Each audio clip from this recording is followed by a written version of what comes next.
السلام علیکم ورحمۃ اللہ۔ فطرانہ یا صدقہ فطر فرض ہے، اس کے بارے میں ہم دلائل سے یہ واضح کر چکے ہیں، اور فطرانہ کے نام سے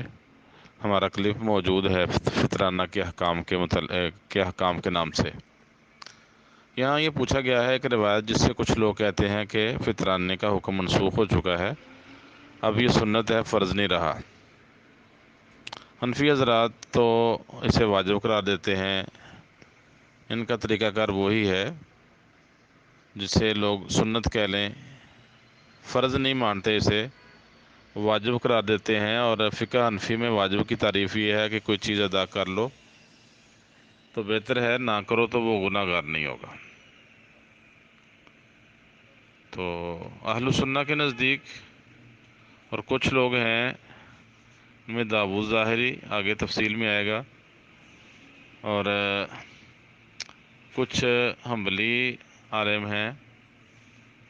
کچھ شافعی ہیں جو کہتے ہیں کہ فطرانہ کا حکم منسوخ ہو چکا ہے اور اس کی اب ادائیگی ضروری نہیں ہے۔ ان میں ابراہیم بن اولیہ ہیں، ابو بکر بن کیسان، اسم اشب یہ مالکیہ، ابن لبان شافعی مسلک سے تعلق رکھتے ہیں۔ یہ کچھ لوگ ہیں کہ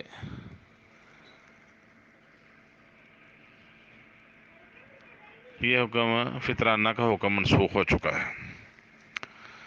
تو یہاں دلیل بھی پیش کی گئی ہے اور اس کے بارے میں پوچھا بھی گیا ہے۔ یہ سنن نسائی 2508 شرح و مشکل الآثار میں 2258 نمبر روایت ہے۔ سیدنا قیس بن سعد بن عبادہ رضی اللہ تعالیٰ عنہ بیان کرتے ہیں، کننا نصوم عاشوراء و نؤدی زکوٰۃ الفطر، ہم لوگ عاشوراء کا روزہ رکھا کرتے تھے اور فطرانہ ادا کیا کرتے تھے۔ فلما نزل رمضان و نزلت الزکوٰۃ، پھر جب رمضان کے روزے نازل ہوئے اور زکوٰۃ کا حکم نازل ہوا، لم نؤمر بہ ولم ننہی عنہ، تو ہمیں اس کام سے، فطرانہ والا کام سے کا نہ حکم دیا گیا، ولم ننہی عنہ، اور نہ اس سے منع کیا گیا، وکننا نفعلہ، اور ہم اپنے طور پہ فطرانہ ادا کیا کرتے تھے۔ سند اس کی صحیح ہے،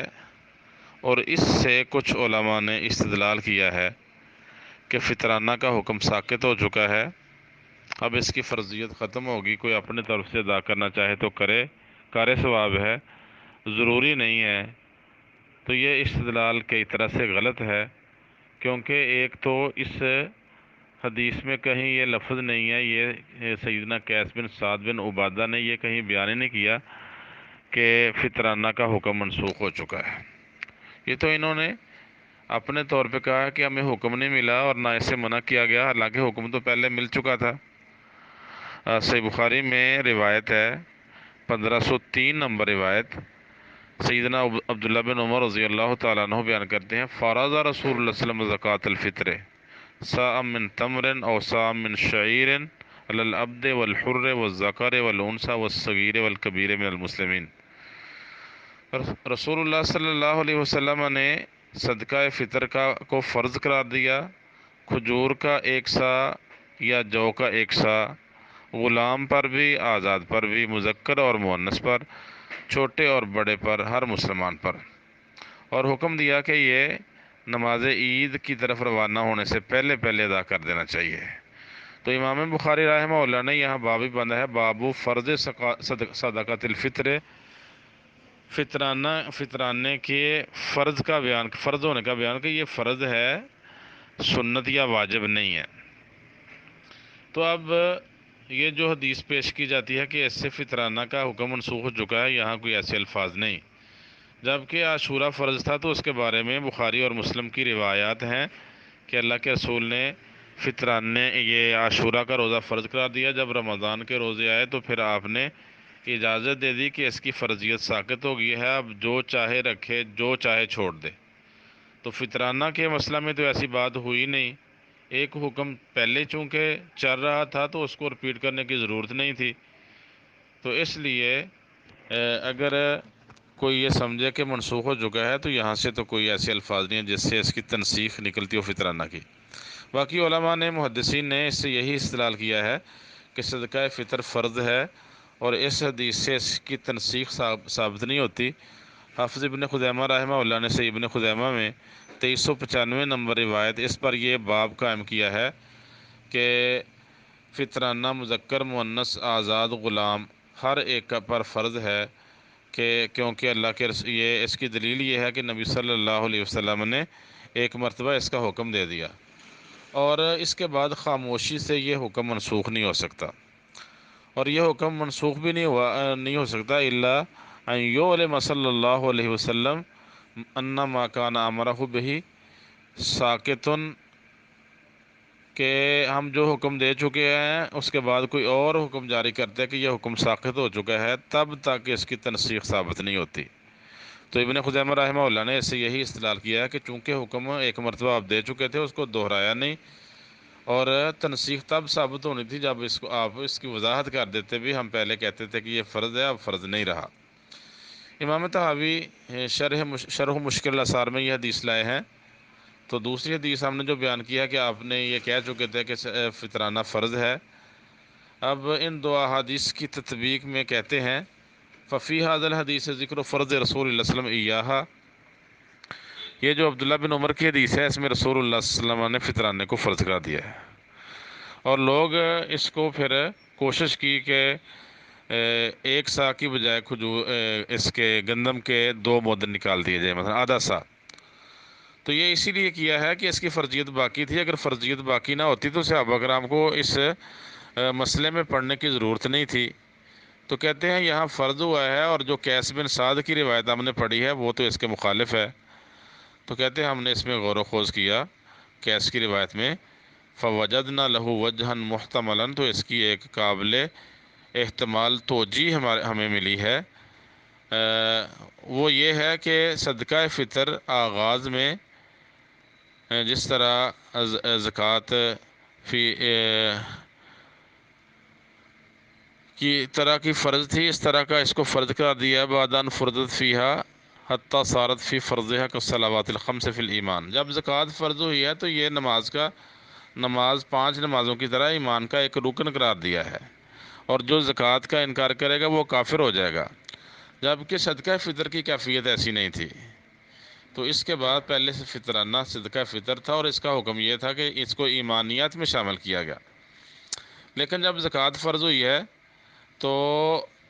فرد الفرض الذی کان فیہ الی زکوٰۃ الاموال، تو یہ جو زکوٰۃ تھی اس کو پھر فطرانے کی جگہ پہ فرض کرا دیا گیا، کہ جس طرح نماز ارکان اسلام میں ہے، یہ بھی ارکان اسلام میں اب زکوٰۃ آ گیا، فطرانہ نہیں آیا۔ وجعل مکانہ لزکوٰۃ الفطر فرض دون ذلک علی ما فی حدیث ابن عمر، تو کہتے ہیں فطرانے کی وہ صورت نہیں ہے کہ اگر کوئی انکار کرے تو اس کے انسان سے کافر ہو جائے گا، تو یہ فرق ہے۔ تو اسی سے ان 2 احادیث میں تطبیق ہوگی کہ فطرانہ بھی فرض ہے، اموال کی زکوٰۃ بھی فرض ہے، لیکن ان دونوں میں فرق یہ ہے کہ صدقہ فطر اب جو ہے ارکان اسلام میں داخل نہیں ہے، جبکہ زکوٰۃ ارکان اسلام میں داخل ہے، باقی ہیں دونوں ہی فرضی۔ زکوٰۃ کے انکار سے انسان کافر ہو جاتا ہے، جبکہ فطرانہ کے انکار سے انسان کافر نہیں ہوگا، یہ فرق انہوں نے نکالا ہے۔ امام خطابی رحمہ اللہ بھی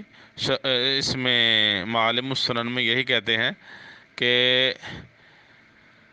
یہ جو بیان ہوئی حدیث ہے کہ اللہ کے رسول نے جب زکوٰۃ فرض ہوئی تو ہمیں فطرانہ نکالنے کا نہ حکم دیا نہ اس سے منع کیا، اور ہم یہ کام کر رہے ہیں، کہتے ہیں اس سے اس کی فرضیت تو ساقط نہیں ہوتی فطرانے کی،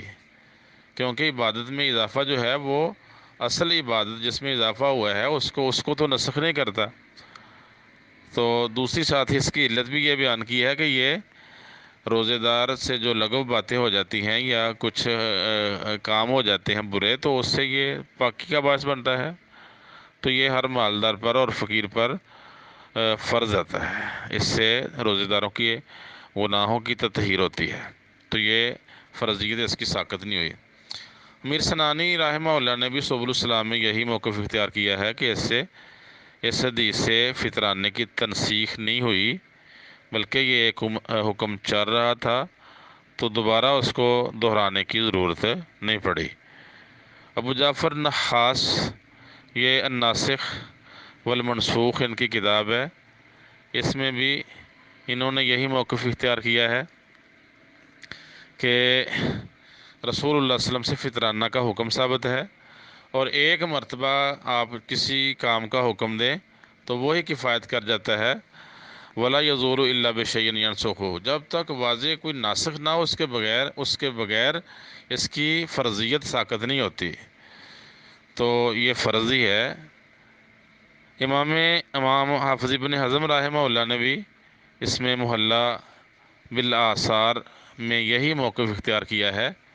کہتے ہیں امام مالک کہتے ہیں کہ یہ فطرانہ فرض نہیں ہے، اور اس کے کچھ مقلدین نے بھی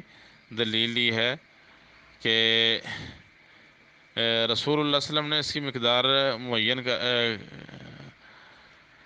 کی ہے تو اس سے فرضیت نہیں ثابت کرتے، یہ غلطی ہے، کیونکہ یہ دعویٰ ہے بغیر دلیل کے،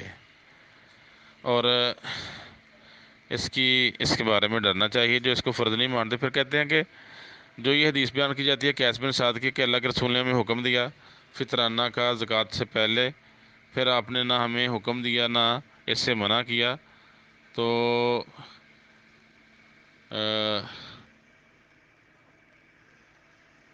کہتے ہیں کہ یہ تو ہمارے حق میں دلیل بنتی ہے کہ اللہ کے رسول اس کا حکم دے چکے تھے، اس کی فرضیت کا، فطرانے کی فرضیت کا، تو پھر یہ فرض باقی رہا ہے، اس سے آپ نے منع نہیں کیا تو یہ فرض باقی رکھا۔ جبکہ عاشورہ کے روزے میں آپ نے وضاحت کر دی تھی کہ جو روزہ رکھنا چاہے رکھ لے، جو چھوڑنا چاہے چھوڑ دے، تو اس کی فرضیت تو ساقط ہوگی، تو اس کی فرضیت تو ساقط نہیں ہوتی۔ امام بہقی رحمہ اللہ سنن کبریٰ بہقی میں کہتے ہیں کہ یہ حدیث جو ہے قیس بن سعد کی، یہ فطرانے کی فرضیت کے ساقط ہونے کی دلیل نہیں ہے، کیونکہ کسی چیز کا کسی فرضیت کا نازل ہونا وہ دوسرے فرض کو ساقط نہیں کرتا، اور علماء کا اجماع ہے کہ فطرانہ واجب فرض ہے، اگرچہ اس کے نام میں کی فرضیت میں اختلاف کیا ہے، لیکن اس کی فرضیت کو چھوڑنا جائز نہیں ہے۔ تو یہ علماء کی تصریحات ہیں جن سے ثابت ہوتا ہے کہ فطرانہ فرضی ہے، اس کی فرضیت ساقط نہیں ہوئی۔ تو جو قیس بن سعد رضی اللہ تعالیٰ عنہ کی حدیث تھی اس سے یہی بات ثابت ہوگا کہ اللہ کے رسول نے ایک مرتبہ حکم دے چکے تھے تو اس کو دہرانے کی ضرورت نہیں پڑی۔ تو اس لیے جو کہتے ہیں کہ یہ حکم منسوخ ہو چکا ہے، ان کے پاس کسی قسم کے حدیث کے کوئی ایسے الفاظ ہیں ہی نہیں جس سے یہ ثابت ہو کہ پہلا حکم منسوخ ہو چکا ہے تو فطرانہ اپنی جگہ پہ فرض ہے، اس کی نہ تنسیخ ہوئی ہے نہ اس کا حکم بدلا ہے کہ فرض سے سنت قرار پا گیا، اور مرضی پہ آپ کریں نہ کریں، اس کی فرضیت اٹل ہے اور اس کو فرض ہی سمجھنا چاہیے۔ السلام علیکم۔